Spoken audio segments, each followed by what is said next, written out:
ఒక్కసారి కొమ్మూరి గోల్డ్ కి కాల్ చేయండి. తాకట్లో ఉన్న మీ బంగారాన్ని విడిపించి మార్కెట్ ప్రైస్ కి వాళ్ళు కొనుక్కుని మిగతా డబ్బులు మీకు ఇచ్చేస్తారు. రైట్, బ్రేకింగ్ న్యూస్ చూస్తున్నాం. మనం టీవీ స్క్రీన్ పై టీవీకే అధినేత దళపతి విజయ్ ఎన్నికల అఫిడవిట్ పై సర్వత్రా చర్చ జరుగుతుంది. 2 స్థానాల్లో పోటీ చేస్తున్న ఆయన సమర్పించిన వివరాల్లో వ్యత్యాసాలు ఉన్నట్లు కేంద్ర ఎన్నికల సంఘానికి ఫిర్యాదులు అందడం రాజకీయంగా వేడి రాజేసింది. తనపై ఎలాంటి క్రిమినల్ కేసులు లేవని పెరంబూర్ ఎన్నికల అఫిడవిట్లో విజయ్ పేర్కొన్నారు. కానీ తిరుచి ఈస్ట్లో మాత్రం దీనికి భిన్నంగా 2 కేసులు ఉన్నట్లు ఆయన వెల్లడించడం తీవ్ర చర్చనీయాంశంగా మారింది. తమిళనాడు అసెంబ్లీ ఎన్నికల్లో 2 స్థానాల్లో పోటీ చేస్తున్న Tamilaga Vettri Kazhagam TVK chief Thalapathy Vijay Joseph Perambur Tiruchi east నుంచి ఇప్పటికే గత 4 రోజుల్లో నామినేషన్ దాఖలు చేశారు. మార్చి 30న పెరంబూర్లో అండ్ ఏప్రిల్ 2న తిరుచి ఈస్ట్లో విజయ్ నామినేషన్ వేశారు.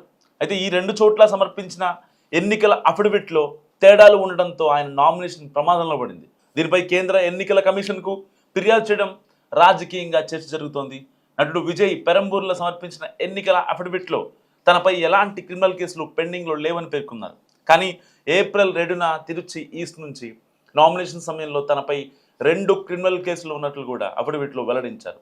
ఇందులో ఒకటి చెన్నైలోని పెరువల్లూర్ పోలీస్ స్టేషన్లో ఉన్నట్లు తెలిపారు. అండ్ పెరంబూర్లో నామినేషన్ దాఖలు సమయంలో ఎన్నికల ప్రవర్తన నియమావళిని ఉల్లంఘించి భారీ ఎత్తున జనసమీకరణ చేసినట్లు ఆరోపిస్తూ విజయ్ సహా మరో 5,000 మందిపై కేసు నమోదైనట్లు అందులో వివరించారు.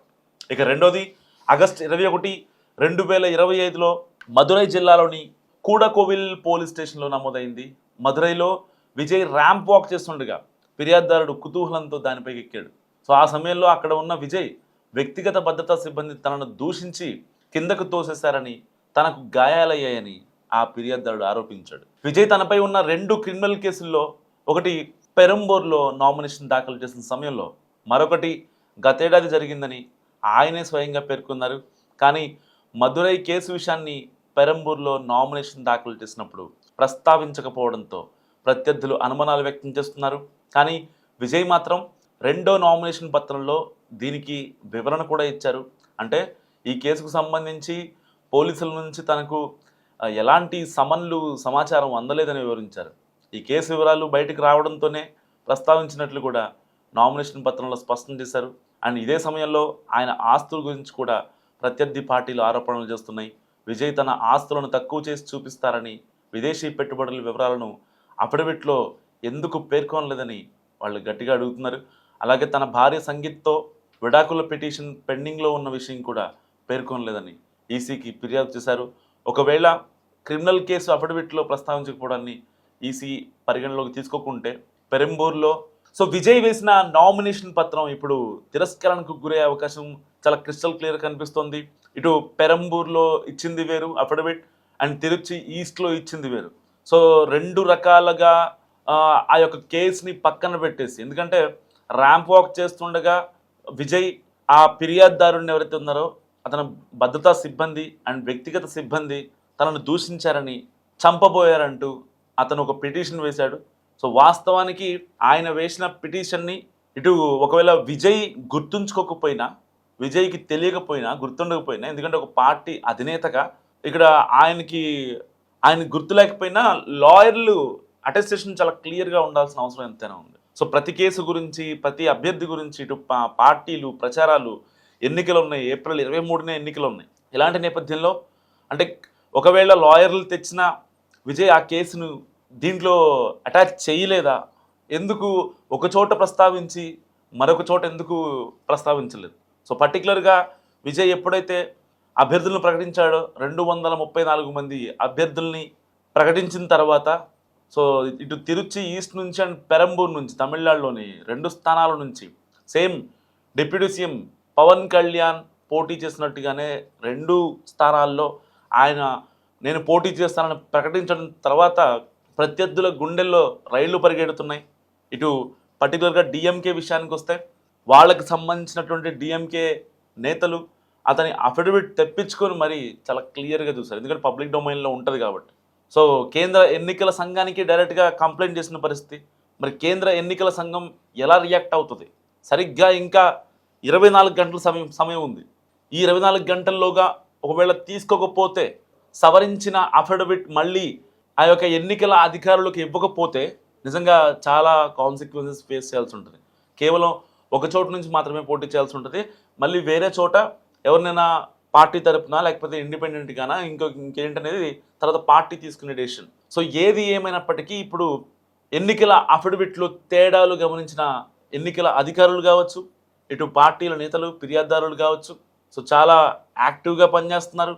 ఎట్టి పరిస్థితిలో అంటే ఎప్పుడో 3 ఏళ్ల క్రితం జరిగిన కేసును కూడా అదొక చాలా చిన్న కేసు చెప్పాలంటే వాస్తవానికి. అలాంటి కేసుని కూడా విజయ్ దగ్గర దాన్ని కేంద్ర ఎన్నికల సంఘానికి ఫిర్యాదు చేసేంతగా వెళ్ళిందంటే నిజంగా ఒక రకంగా అక్కడి ప్రజలు అనుకుంటున్న దాని ప్రకారం ఎలాగైనా సరే టీవీకే పార్టీ గెలుస్తోంది, గెలవబోతోంది.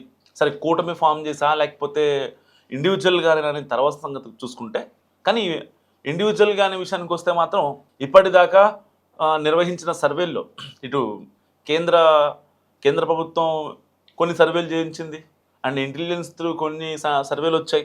సో కొన్ని ప్రైవేట్ సంస్థలు కొన్ని సర్వేలు చేస్తూ ఉంటాయి అండ్ ఎవరి పార్టీ పరంగా వాళ్ళు కొన్ని సర్వేలు చేసుకుంటూ ఉంటారు. గ్రౌండ్ లెవెల్లో ఎలా ఉంది ర్యాండమ్గా ఒక 10 శాంపుల్స్ని తీసుకుంటారు ప్రతి ఒక్క గ్రామానికి.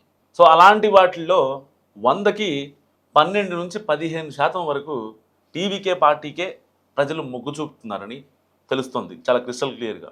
సో ఇప్పుడు నేను చెప్పిన 12 నుంచి 15% అనేది టీవీకే నిర్వహించిన సర్వేల్లో తేలిన విషయం.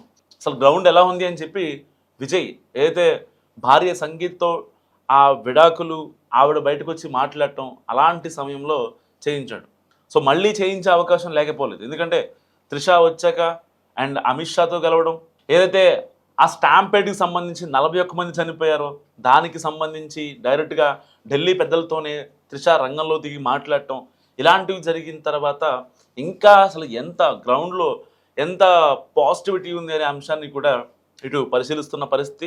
సో వాస్తవానికి చెప్పాలంటే ఇప్పుడు ఇక్కడ కేసు చిన్నదైనప్పటికీ అయితే ఎన్నికల అఫిడవిట్లో సమర్పించిన పత్రాలు కావచ్చు, సమర్పించిన ఎవిడెన్సెస్ కావచ్చు, డాక్యుమెంట్స్ కావచ్చు, ఇవన్నిటి మినహా సో మర్చిపోయిన కేసు ఏదైతే ఉందో అది చాలా ఇప్పుడు కీలకంగా మారే అవకాశం ఉంది. సో మనం కూడా కొన్ని మిస్టేక్స్ చేస్తూ ఉంటాం, కానీ ఆ చిన్న మిస్టేకే ఫ్యూచర్ని ఇబ్బంది పెట్టేంతలా ఉండదని మనం ఎక్స్పెక్ట్ చేయడం కొన్నిసార్లు. సో సేమ్ సిచ్యువేషన్ ఇప్పుడు టీవీకే చీఫ్ విజయ్కి జరిగింది. సో విజయ్ మర్చిపోయిన ఒక కేసు గురించి ఇప్పుడు తమిళనాడులో నానా రాద్ధాంతం జరుగుతుంది. ఇప్పుడు నామినేషన్ తిరస్కరిస్తారా, లేకుంటే ఇంకా కరెక్ట్గా 24 గంటల సమయం ఉంది కాబట్టి మరొకసారి అఫిడవిట్ సవరించిన అఫిడవిట్ ఒకవేళ వాళ్ళకి ప్రొడ్యూస్ చేస్తే కనుక సో దాన్ని మళ్ళీ స్క్రూటినీ జరిగే అవకాశం ఉంటుంది. సో నామినేషన్ల గడువు ఒక 24 అవర్స్లో ముగుస్తుంది అండ్ దాని తర్వాత ఇంకా నామినేషన్ వేయడానికి ఛాన్స్ ఉండదు. ఎందుకంటే ఏప్రిల్ 7 నుంచి ఈ యొక్క వచ్చిన అభ్యర్థుల నుంచి వచ్చిన నామినేషన్లన్నింటినీ స్క్రూటినీ చేయాలి ఎలక్షన్స్ అధికారులు. సో దానికి ఆల్రెడీ ఎలక్షన్ కమిషన్ కేంద్ర ఎన్నికల సంఘం ఆల్రెడీ అందరికీ నోటిఫికేషన్ ఇచ్చేసింది అన్ని రాష్ట్రాలకి. సో పర్టికులర్గా ఒక రాష్ట్రానికి మార్చే అవకాశం ఉండదు కాబట్టి సో 24 గంటలు మరి విజయ్ ఏం చేస్తారు ఇప్పుడు చాలా ఆసక్తిగా మారింది. మీరేమనుకుంటున్నారు?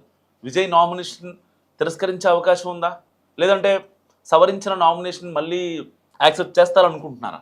సో అసలు విజయ్ ఏమనుకుంటున్నారు? ఇప్పటికే విజయ్ అభిమానుల్లో, ఇటు విజయ్ కార్యకర్తల్లో, నేతల్లో, ఇటు పార్టీ ప్రధాన కార్యదర్శులు కావచ్చు, వాళ్ళందరూ బయటకు వచ్చి చాలా గట్టిగా మాట్లాడుతున్న పరిస్థితి. ఎట్టి పరిస్థితుల్లో అలా ఎలా చేస్తారు, అలా ఎలా రిజెక్ట్ చేస్తారు అని మాట్లాడుతున్నారు. కానీ వాస్తవానికి ఇక్కడ టీవీకే చీఫ్ విజయ్ చేస్తుంది మిస్టేక్ చాలా క్రిస్టల్ క్లియర్గా కనిపిస్తుంది. ఒక అఫిడవిట్లో యాడ్ చేసి ఆ కేసుని ఇంకో అఫిడవిట్లో యాడ్ చేయకపోవడం నిజంగా గమనార్హం. అంటే ఆ స్థాయి వ్యక్తి ఇంత చిన్న మిస్టేక్ చేస్తాడని ఎవరో ఎక్స్పెక్ట్ చేయరు. సో మీరేమనుకుంటున్నారు? విజయ్ మిస్టేకా లేకపోతే లాయర్ మిస్టేకా? సో ఫైనల్గా ఏం జరగబోతుంది? తిరస్కరణ లేకపోతే 2 చోట్ల నుంచి పోటీ చేస్తారా? మస్ట్గా కామెంట్ చేసే ప్రయత్నం చేయండి.